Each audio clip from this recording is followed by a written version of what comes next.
ఆంధ్రప్రదేశ్ రాష్ట్ర ప్రభుత్వ ఉద్యోగులకు పెన్షన్లకు రావాల్సినటువంటి ఆర్థిక ప్రయోజనాలు ప్రభుత్వ నిర్ణయాలేమిటి లక్షల్లో బకాయిల చెల్లింపులకు సంబంధించి ఇంపార్టెంట్ అప్డేట్.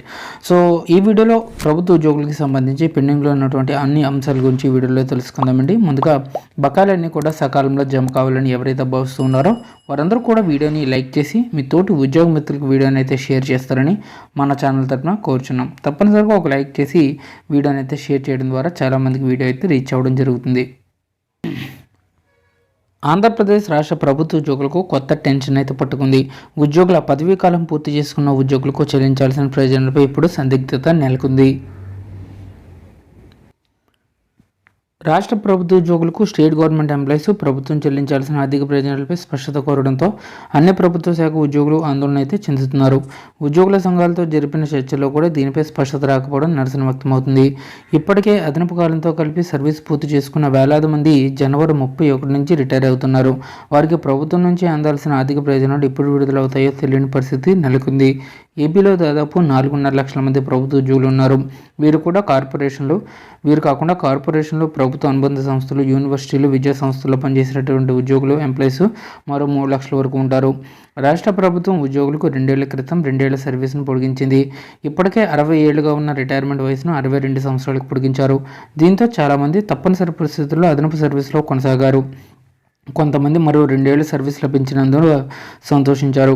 2 ఏళ్లుగా ఉద్యోగులకు వేతనాల రూపేణా అదనపు ప్రయోజనం దక్కినట్టేనని ప్రభుత్వ వాదనగా ఉంది. ఉద్యోగుల సర్వీస్ పొడిగింపు వెనుక రకరకాల వాదనలు వినిపించాయి.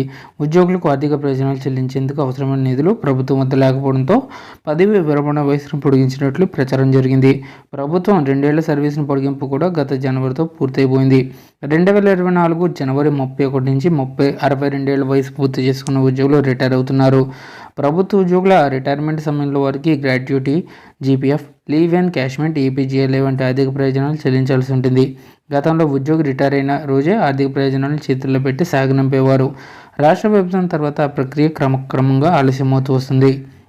గతంలో 2-3 నెలలకైనా అన్ని దశల్లో ఫైల్స్ క్లియర్ అయ్యి ఉద్యోగులకు నగదు ప్రయోజనాలు అందేవి. 2 ఏళ్ల క్రితం ఉద్యోగులకు పదవీ విరమణ పొడిగించిన సమయంలో చాలామంది స్వచ్ఛంద పదవీ విరమణకు మొగ్గు చూపారు.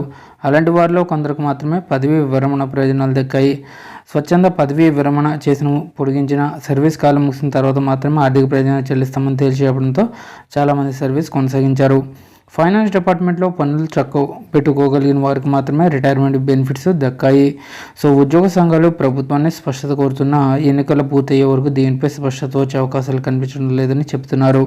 ప్రస్తుతం ఉద్యోగులకు పెన్షన్ మాత్రమే ఫిక్స్ చేస్తున్నారని, రిటైర్మెంట్ తర్వాత చెల్లించాల్సిన నగదు ప్రయోజనాలు ఎప్పట్లోగా చెల్లిస్తారనే దానిపై స్పష్టత లేదని ఉద్యోగ సంఘాలు అయితే చెబుతున్నారు.